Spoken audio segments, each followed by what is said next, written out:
Perfect. So I think we'll get started. Waheguru Ji Ka Khalsa, Waheguru Ji Ki Fateh. My name is Navneet Rai. I am a volunteer with Sikh Heritage Month. Before I hand it off to Baghael Kaur, our speaker today, I do want to give her a quick introduction. So Baghael Kaur is a holistic nutritionist, and she's done work in the food industry for more than 15 years. She's facilitated many workshops on a wide range of nutrition topics, and so on. Sikh Heritage Month has had the honor of having Baghael many times before, and we're very, very excited for her to join us again. During the session, if you do have any questions, please use the Q&A feature, not the chat feature, and we'll try to take as many questions as we can after the presentation is over, time permitting. But other than that, without further ado, I'm going to pass it over to Baghael Kaur. Thank you. Waheguru Ji Ka Khalsa, Waheguru Ji Ki Fateh. So glad to be here. So sad not to be in person. And I can't see any of you, but I know I'll have a chance after the presentation, hopefully to see your faces. So glad to be here again. As usual, the workshop I'm offering today is really just a reflection of the journey that I've been on preceding the workshop. And probably like most of you, this past year, there's been a big change in my eating habits and my perspective on nutrition, and also my relationship to food. And what I'm hoping to do today is just really offer resources for you to continue your journey with food in your life. And yeah, just share a little bit about where I'm at. So at the beginning of last year, I probably did what many other people did. I baked a lot and really sought comfort in food. And I gave myself full rein to do that. And that was nourishing for me to consciously make that choice. And after a few months, as my body was changing in that context, I sort of started to get restless and I started to get ready for a new stage. And that's when probably about 4 months ago, my husband and we went plant-based. So we just decided to make the commitment, and we've been doing that ever since. And part of that journey was getting acquainted with somebody I'm going to introduce you to today, who is Dr. Michael Greger. And really this presentation is just a rehash of a lot of the research he's done. So I don't take credit for 90% of what you're going to hear today. But he's provided a lot of important resources just to help simplify a healthy diet. And his emphasis is not on what to get rid of, to go vegan or plant-based or anything like that. It's really what can we add to our daily diet. Just forget about those things which you love to eat and maybe you think I shouldn't be having them. Keep having them. In the meantime, add these other more nutritious things to ensure optimal health during this time. So without further ado, I shall begin. So Dr. Michael Greger, he's put together something called the Daily Dozen, and we're going to talk about that today. And the Daily Dozen are those most nutritious foods that you can add into your daily diet based on the science that are going to enhance your health. There's always going to be fad foods coming and going. We're always going to hear what seem to be contradictory studies about what's healthy or what's not healthy. These foods are fundamental. They are beneficial for whatever kind of person you are, whatever kind of diet you're on, whether that's a vegetarian diet or a meat-based diet. So these foods really have stood the test of time, and they are the result of his own thorough investigation of the science. And that's sort of what I needed to come home to. Like many people, I've been subject to my own biases in looking at nutrition research. And so I've had to re-examine some of the assumptions I've had about it, and coming back to the science and coming back to what we see in the longest lived and healthiest populations. And so these foods I'm going to talk about today are going to reflect that research. And I highly recommend that if you found this presentation beneficial and you want to move forward with incorporating these foods, that you can download. There's a Daily Dozen app, and you can check mark each day when you've accomplished it. And also there's a website called nutritionfacts.org. And there are tons of videos, very short, on every health topic and the latest nutrition research related to it.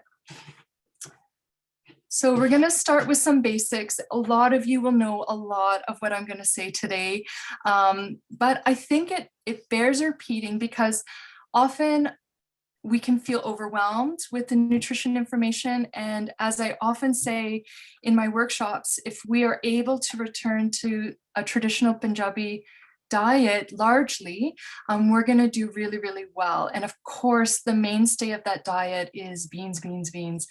And I know many people are usually getting in at least 2 servings of beans a week, maybe 1 serving of beans a day, and it's really about upping the ante. So the goal here is to get in 3 servings every day, and a serving is, depending on if it's hummus or if it's fresh peas, so 1/4 cup to a full cup, depending on what you're eating. The key thing to remember about beans is that all the longest lived people in the world, so there are areas in the world called blue zones, and in those areas, people regularly live past 100. And in all of the blue zones, the key determinant for all of them, the key thing they have in common is the fact that they all regularly consume legumes. They've got so much going for them: fiber, fiber, fiber, protein, iron, zinc. But unlike meat, which also has protein, iron, and zinc, they have no saturated fat or cholesterol. So really beneficial. The next one is berries. We're going to talk about fruit in general in a minute, but berries are, of course, the healthiest fruit that you can consume. And although the aim should be every day 1/2 cup of fresh or frozen berries, even if you do it 1 to 3 times per week, and that's the same for beans, that's the same for greens.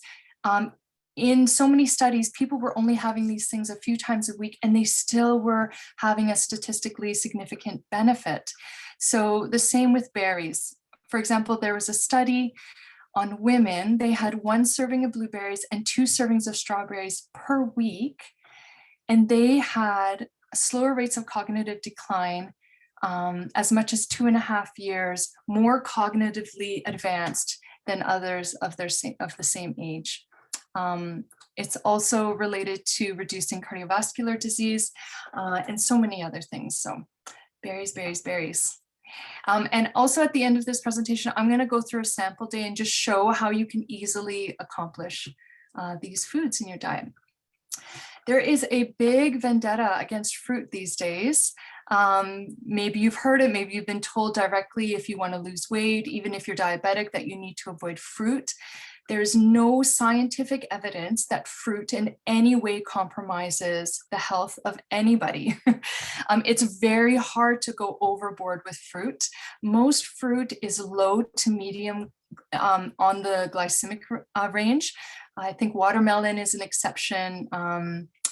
Bananas are a little bit higher as well.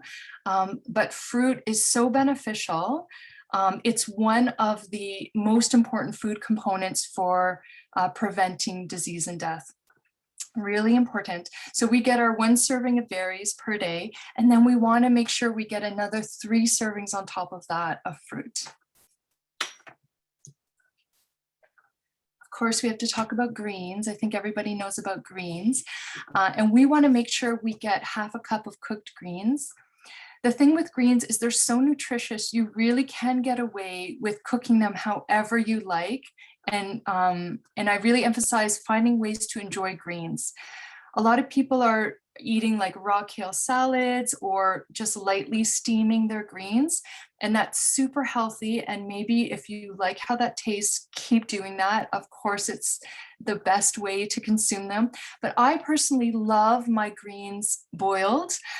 It makes them super soft and slightly sweet, and I still get a lot of nutrition out of them. So, and then I eat way more. So for me, that's kind of the happy balance there. So again, just find how you like them and make it happen. So we want 2 servings, 1/2 cup cooked. So 1 full cup cooked of greens every day.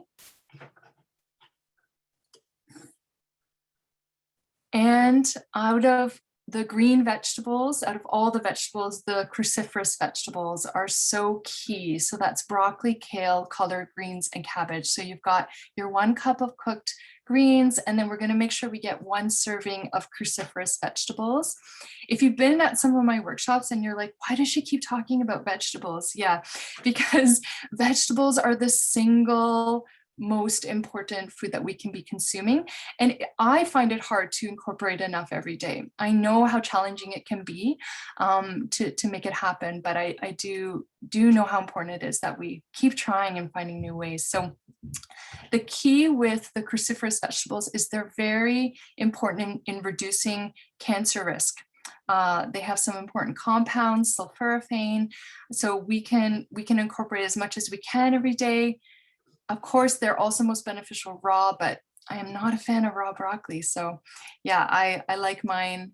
These guys I can do really well stir fried, and I'm sure you all would have great ways as well to enjoy. Sog, of course.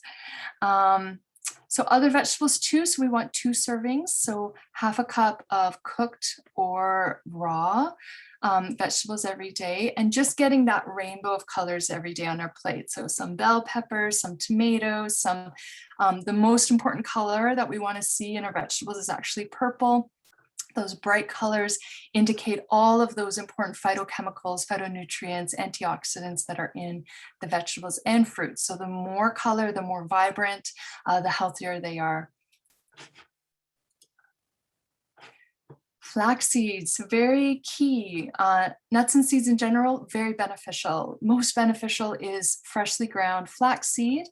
And these have a component which is called lignans, really important for preventing cancer or reducing your risk of cancer. Also a great source of fiber, also a great source of omega-3. It's just a win-win with flax seeds.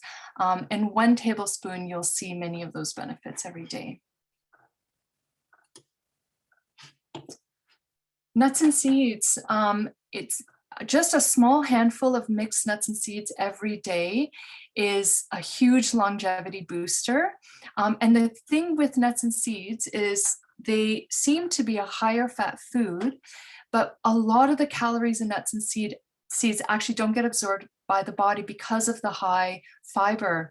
So you can add these in, and what we see in studies is if people keep the same diet and one group adds nuts, which would increase the calories in that diet and would increase the fat in that diet, those who have added nuts actually will lose more weight. So adding nuts is a great thing to do. You're getting healthy fat, and it also helps you to feel full and satisfied.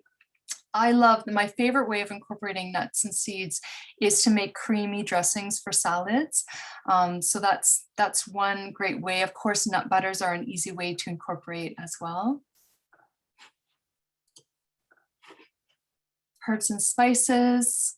Of course, turmeric is the single most important spice, but cinnamon, cayenne, ginger are all very important, and incorporating all of these in a regular basis. So I know a lot of dishes would naturally have them in. I'll talk in a little bit about how I personally incorporate these to make sure I'm getting those optimal amounts every day. And of course, whole grains. And really grains are on a scale. So if you're doing primarily white bread, then the goal would be to move towards whole grain, whole wheat bread. If you're already doing whole wheat and that's sort of normal, you're using whole wheat flour and whole wheat bread, great. Then you might want to look at seeing if you could incorporate more ancient grains like spelt or kamut. If you're already incorporating those, then you might want to deflour your diet and really go only for whole grains, don't have any flour products, and then you're going to get the optimal benefits in terms of reducing your risk of heart disease, obesity, diabetes, stroke. So the closer we can get to the whole grain, the better. So there's some examples here. 3 servings a day is optimal, really important. We hear a lot about the microbiome these days, and probiotics are very popular. One of the best ways to improve the health of your microbiome is to increase sources of fiber, especially from whole grains and beans. That's going to do a lot more and sustainably for your healthy gut bacteria than temporarily taking probiotics. Of course, beverages are here. The key is pure water, which has been filtered, not tap water, but filtered water. We want to aim for 5 servings. If we are drinking tea or if we're drinking coffee, tea is excellent, especially if it's green. And coffee is okay if it's well tolerated. So if you're somebody who has coffee and you can't sleep at night, your heart is racing, you have slightly higher levels of anxiety that you notice, then coffee might not be for you. If you don't have any of those things and you sleep well at night, then a cup of coffee could be beneficial for your health. And I'll talk a little bit more about smoothies and also herbal infusions soon. So yeah, water, water, water. In here, it's not just food. Of course, it has to be exercise. I'm telling myself this right now. This is not in judgment of anybody. I feel like I'm doing okay on the diet front. It's really hard to get myself moving. So yes, regular exercise. What's the best amount and what is the best type? It's the amount and type that you will do every day consistently. Baghael Kaur. Anyway, so if you do actually, if you're already moving and that's already a regular part of your life, then for you to actually experience weight loss, if that's a goal of yours, and to maximize the health benefits, what you actually need is 90 minutes of moderate intense activity. We hear a lot about 150 minutes per week. The actual amount that helps you to lose weight and maximizes your benefit is either that 90 minutes of moderate intensity activity or 40 minutes of vigorous. That's where you're really going to break through the ability of the body to adapt to your exercise. And that's what will happen. So if you're able to get, your half-hour walk in every day, good, do it. But the body can adapt to the half-hour walk. It increases your appetite, it slows down your metabolism, you're less active for the rest of the day. So you're not going to see the weight loss benefits that you want as quickly until you really reach that 90 minutes or 40 minutes where the body just can't adapt anymore to the increased exercise. So yeah, 1 serving of exercise per day. And these are some of my add-ons that I like to include in my daily diet. And I never achieve everything. So I'm going to go through a sample diet. And I'll actually talk about what I actually ate today, which is a bit different, but it's never about perfection. And it's never about, it really is about how can I create patterns that in general match this goal, and how can I do it for the rest of my life? That's really what's going to help us to achieve health. It's not being super, strict or being super adherent and then falling off. This is not a diet. This is something you want to build through the rest of your life for the benefits. So if you can, then you can decide to add some superfood powders, such as spirulina, great source of protein, great source of iron. And there's another powder called kemu kemu, which is a great source of vitamin C. I love making strong herbal teas for minerals and vitamins. Brazil nuts are a great nut to add in. They give an important mineral called selenium, which is important for the immune system and which is depleted in our soils because of conventional farming practices. Nutritional yeast is sort of a yeast that you can sprinkle. It tastes cheesy on your food. Important for reducing inflammation. Has some components called beta glucans that help with preventing cancer or reducing your risk of cancer. And here, this is important for everybody. Vitamin D every day, vitamin B12. And if people want details about dosages, we can discuss that too. And mushrooms, also important for the immune system, especially shiitake. So if you can, every day mushrooms, at least 2 or 3 times a week. So how can you achieve these easy add-ins. Yeah, so a great place to start is Canada's Food Guide. Just, you don't have to plan your whole life. You don't have to plan your whole day. You just have to think when you sit down for a meal, how do I make half of my plate fruits and vegetables? How do I make a quarter whole grains? And how do I make a quarter beans in some form? Whether it's tofu, whether it's rajma or chickpeas or a dal. And if you can accomplish this, a version of this for each of your 3 meals, you're going to be right on your way to checking off the majority of the daily dozen. So I'm going to talk a little bit about a sample day in my life and what this would look like. This is my dinner today. I thought I added this in as a last minute. I thought it might be helpful to practically see how this can be achieved. So for me, when I wake up in the morning, I actually pre-mix my a sort of drink mix that I will use for the rest of the day. I put 3 teaspoons of matcha, which is a strong green tea powder. I put a teaspoon of cinnamon, a full teaspoon of turmeric, some ginger, cayenne, and some freshly ground black pepper. And then I heat that up with some soy milk and honey. So I drink that 3 times a day, and that's my pick-me-up. And I know that I've achieved all of the most beneficial herbs, or rather spices, in my day. So it's just sort of taken care of. I make that mix in the morning, and then I just portion it out every time I want to have my tea. And then the next thing I do in the morning, mid-morning, before or after breakfast, is I have a smoothie. And this, again, it's like my lazy, easy way to knock off a whole bunch of these components. So I put in my 2 tablespoons of ground flaxseed. I add all of my powders that I love, spirulina, wheatgrass, camu camu. I add half a banana, and then I get my frozen berries in there. And then I know my berries and my flaxseed and part of a serving of fruit is taken care of. And then for breakfast, I'll have whole grain toast or a porridge.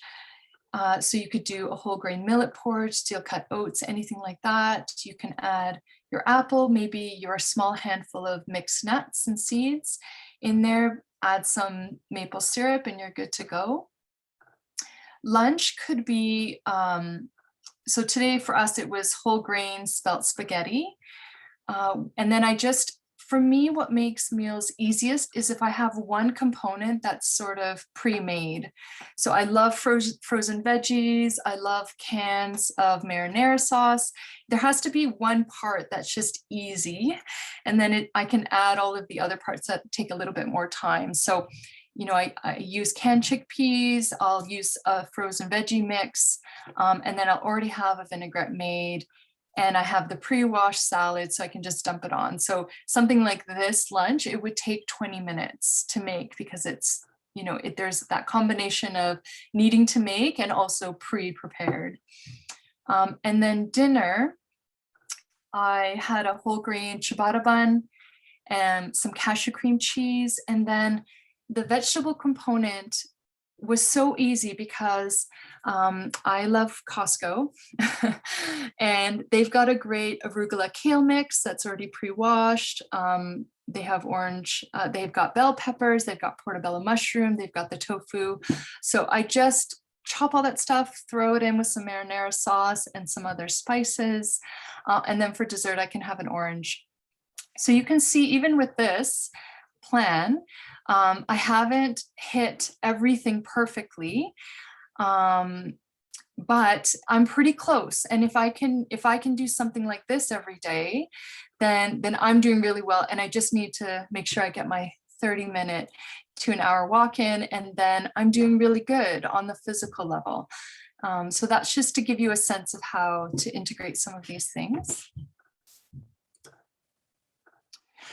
And yeah, to end, here are some resources. So like I mentioned at the beginning, nutritionfacts.org is a great website. The Daily Dozen app is a great tool to use. And here are some more tools and people that I just like on YouTube that inspire me with their recipes. So, and some references. So thank you. And I'm gonna stop sharing and see if I can see you. Perfect. Thank you. Thank you for that, Baghael. That was very, very good. I think I learned a lot myself as well. So I see some questions. So the first one that I have a question, something I want to ask as well. Are frozen greens less healthy for you than fresh greens? Yes, yeah, definitely. Any step in the processing process is going to be slightly less beneficial.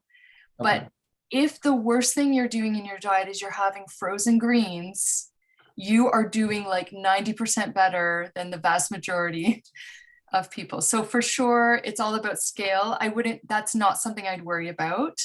If having frozen greens means you have greens in your diet, then go for it. I use frozen greens as well as fresh. So.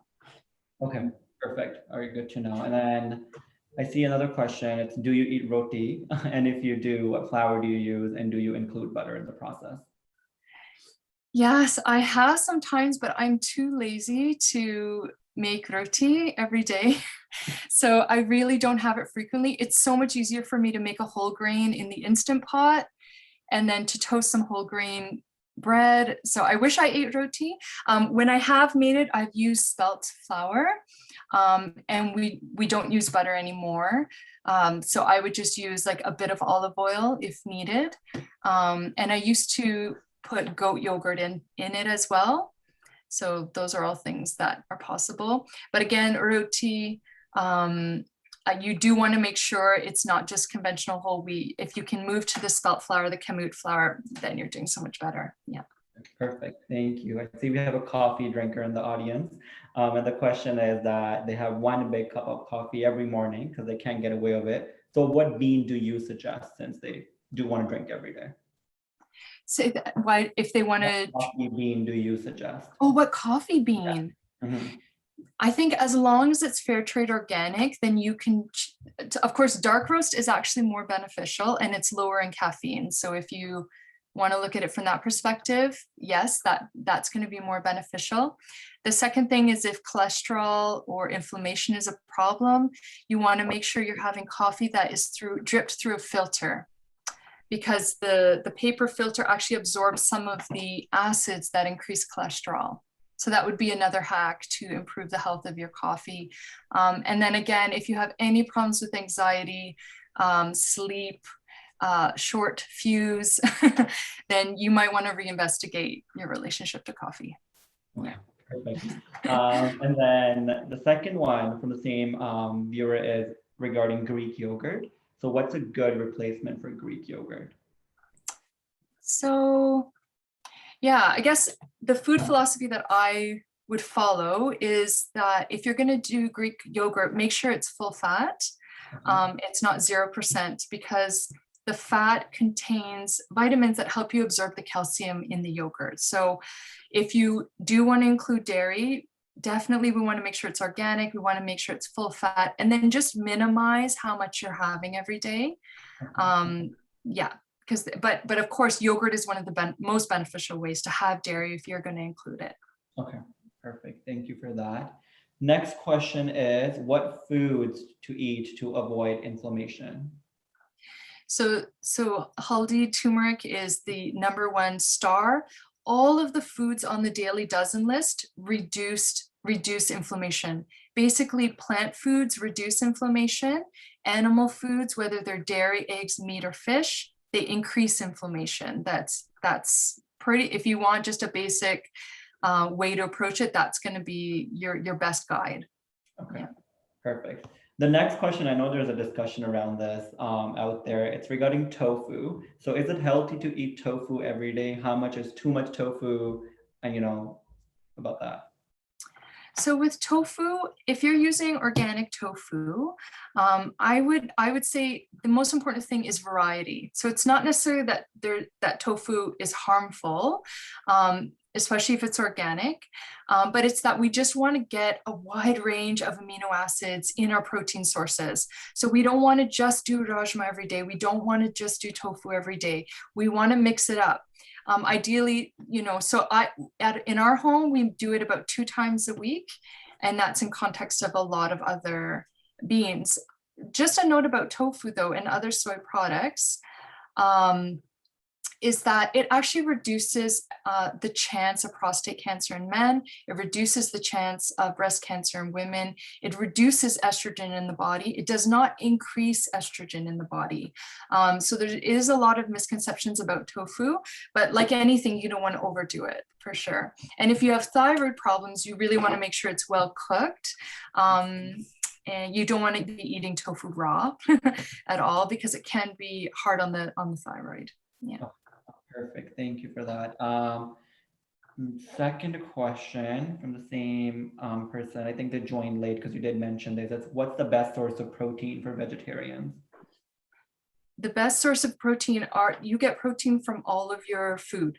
So protein is in all foods. It's in all vegetables. It's in all beans, nuts, seeds. So there isn't one source. That's the key. We want to be getting a wide range, as I mentioned, so that we are ensuring that we are getting that full amino acid profile.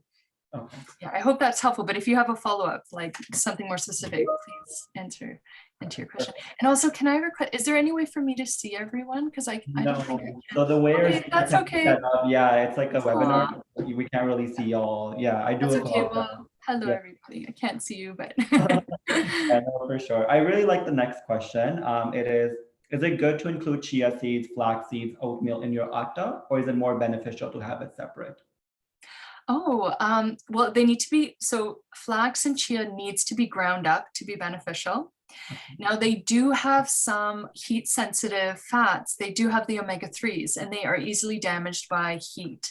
That being said, so you can still actually have benefit by baking them in muffins. So I don't see why you couldn't have them in roti. You're losing a bit of the benefit, but really it's not a huge deal. So yeah, that's a nice, easy way. Thank you for that, to incorporate that into your daily diet. Yeah. Perfect. And I know you mentioned, it's important we take B12. So what are the best sources of B12? Yeah, so B12 is actually produced by bacteria, and everybody needs B12 pretty much. So levels of deficiency are equal or exceed in meat eating populations as they do in vegetarians. So we all need it. You just need to take one supplement once a week of 1,000 micrograms, and you want to get a methylcobalamin. That's usually the type that dissolves as in a lozenge form that you'll find at a health food store. Everyone, children, adults, we all need to be taking it at least once a week. So important for mental health. A lot of people who are suffering from depression, schizophrenia, anxiety disorders, memory disorders, it can be attributed to B12 deficiency. So. Okay, perfect. Thank you.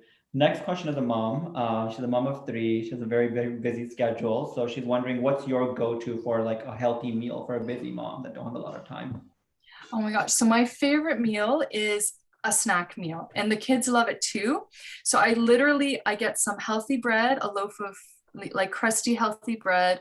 I chop up some, so we're doing vegan cheese, but if you're not, then you chop up some cheese, you put out some olives, some pickles, you throw out some carrot sticks, some celery sticks, maybe some dip for all the above, just a whole bunch of random condiments, vegetables, cheese, and bread. And then everyone just kind of puts together a meal, but everything on that table is healthy. And then they can kind of build what they want out of it. And that kind of meal does literally take 5 to 10 minutes. And my kids could eat that every meal and they'll be happy. So that's a go-to for sure. Okay, perfect. And then we have a follow-up from our last question, which is, can you take B12 more than once a week? You can take it more than once a week. Yes, there's no known overdose like it's not known what the upper limit of it is. So yes, you can definitely take it more. I just want people to know it's not like this big maintenance thing. You can really just take it every Sunday or yeah. Perfect. Next question ties into your 90-minute suggestion of daily walks or whatever it may be. So they're asking, is 10,000 steps ideal every day? It is. I think 10,000 steps is an hour and 40 minutes for most people on average. So yeah, the whole 10,000 step thing is real. Yeah, but whatever you'll do that. 5,000. 2,000. Yeah, just keep it consistent for sure. But yeah, 10,000 for sure is the absolute ideal for health. Okay, perfect. The next question is from me. What's your take on protein powders, vegan protein? Like, what's your take on just protein powder in general? So if you're consuming enough calories on your diet, in your diet, then you will exceed your need for protein. Even if you're bodybuilding, even if you're an extreme athlete, like you have to be an Olympic level, like it's super extreme to need additional protein outside of what's provided in your diet. That being said, I do sometimes use it as a stopgap when I'm busy. It's not because I can't get enough protein in my diet, but because sometimes in my smoothie I'll add it, and it's just helpful time-wise. So hemp protein, I really, really recommend because it's closest to the real food. We don't want to be doing whey protein, definitely not casein protein. These are all very allergenic. These are the proteins that have been shown to stimulate cancer growth in the body. We want to minimize the dairy in our diet because that's one of the most inflammatory foods on the planet, basically. So definitely our protein sources should not be dairy based. Whatever that health food store person told you. And if you're going to do it, yeah, do a hemp or do like a rice pea mix. And then again, just minimize it because it's very easy for us to get too much protein, very hard on the kidneys, hard on the liver. Yeah, just not what we need. Okay. Yeah. Okay, good to know, good to know. And then next question is, how much protein powder should you be using in a glass of smoothie? That's if you're using protein powder. Yes. I'd have to look at, I'd have to look at your whole diet to know what would exceed your needs. I use a tablespoon. I don't use the scoop if I'm going to use it. So I minimize it just enough to give that small boost, but yeah, generally, and one of the resources I offered is called Chronometer. It's an amazing app. It's a website. You can actually input any food, processed or not, in there. And I really recommend people do that for a few days. It'll show you all of your protein levels, what amino acids are in your diet, how much C you're getting, everything. Then you can really rest your mind at ease, you know, that you're getting what you need. And if you're not, it'll show you the gaps. So chronometer.com, if you want to check that out, then you'll know if you're getting what you need. Yeah. Okay, perfect. And the next question I have is around timing of certain foods. I know the discussion out there, you know, like you should have complex carbs in the morning, these carbs after you work out, before you work out. What's your take on that? Yeah, so complex carbs are actually really great at night because they have a calming effect on the body. So I personally like having, if I'm going to have more, I mean, ideally you're doing whole grains and complex carbohydrates with all of your meals because that's the fuel that's actually sustaining you and giving you energy levels. Immediately after a workout, yes, having a protein rich meal is important for muscle repair. Definitely within half an hour, you want to be consuming that. But other than that, and also it has been shown that higher protein for breakfast gives more energy and boosts your metabolism for the day. So that would be everything that I know about timing in relation to certain foods. Yeah. And do you recommend protein in every meal throughout the day? Yes, I would. Some protein, but again, you're getting protein no matter what you eat. If you have a bowl of oatmeal, you're getting protein. If you have a massive kale salad without any beans, you're getting protein. So we're always getting protein. I think we have to really almost retrain our mind, because especially if we're eating close to a vegetarian or a vegetarian diet, we're terrified of being deficient in protein and of like losing, you know, whatever gains we've gotten. The fact is that over 95% of us get more than enough protein, but the majority of us are not getting enough fiber. So it's protein is not protein deficiency basically does not exist in the Western world. It's virtually impossible unless you're on like a 1,000 calorie diet every day. Yeah. Okay, perfect. Next question, foods to avoid if you suffer from severe bloating. It depends on the cause of your bloating. So if you have a diagnosed condition like IBS, then there can be particular trigger foods for you, and depending what kind of IBS. So if you have bloating that's undiagnosed, then you're going to have to investigate for yourself what foods. But in general, dairy can cause bloating, and beans that are not cooked properly, and really fibrous vegetables that are not well cooked either. So if you are having bloating, the biggest tips I would give is make sure your beans have been very well soaked, cooked with baking soda, and cooked in a pressure cooker like an Instant Pot. That makes it the most digestible. Making sure all your grains are cooked, and not drinking with meals to make sure the acid is not diluted and you're really breaking down your food. Okay, and that was my question. What's your take on drinking water while you're eating dinner or eating lunch? Like, what's your take on that? So Dr. Greger actually recommends having a whole bunch of water before eating because it's demonstrated to have weight loss benefits. But from a digestive point of view, we do not want to be drinking during meals at all because it dilutes the acids in our stomach and it discourages us from chewing our food properly and thoroughly. So from a nutritionist perspective, we would say no, or a very, very small amount of warm water with meals. Yeah, that's what I would say. And then we have, what are some more healthy alternatives or sources of sugar instead of chini? Instead of which? Instead of just sugar, like just basic. Yeah, instead of just sugar, yeah. So we love, there's a great organic honey called Peace River honey that's available at Costco, and we love maple syrup. And we used to do a lot of coconut sugar in baking.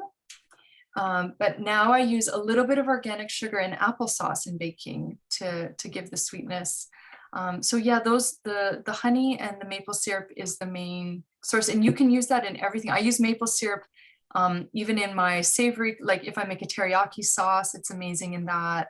Like you don't need sugar at all in your kitchen. Yeah. Okay, perfect. I think the last question is from Angie. She's wondering, how can she contact you? She has further questions. She has your cell, but she thinks it may have changed. Oh, okay, yes. So anybody can contact me at my email, which is my name. So just as it's, you can see it on the screen, baghael.kaur@gmail.com. Yes, and email is the best way because I've even uninstalled WhatsApp and Signal because I can't do it anymore. So yes, and I check my email at least once a week. So if it takes me a few days to get back to you, please let me know. Please be patient with me. Yeah. Okay, perfect. All right. Well, thank you for answering all those questions and for that amazing slideshow. I think everyone learned a lot. It was amazing. And thank you for taking the time out and speaking with us today. Really, really good content. But yeah, no more questions. So I think we can end it here. Thank you once again, Baghael. Thank you. And if I can make a short request of everybody, if there was anybody that got benefit from this, it would mean so much to me to hear from you. So please do email me, baghael.kaur@gmail.com, and I'd love to be in touch. Thank you. Thank you so much once again.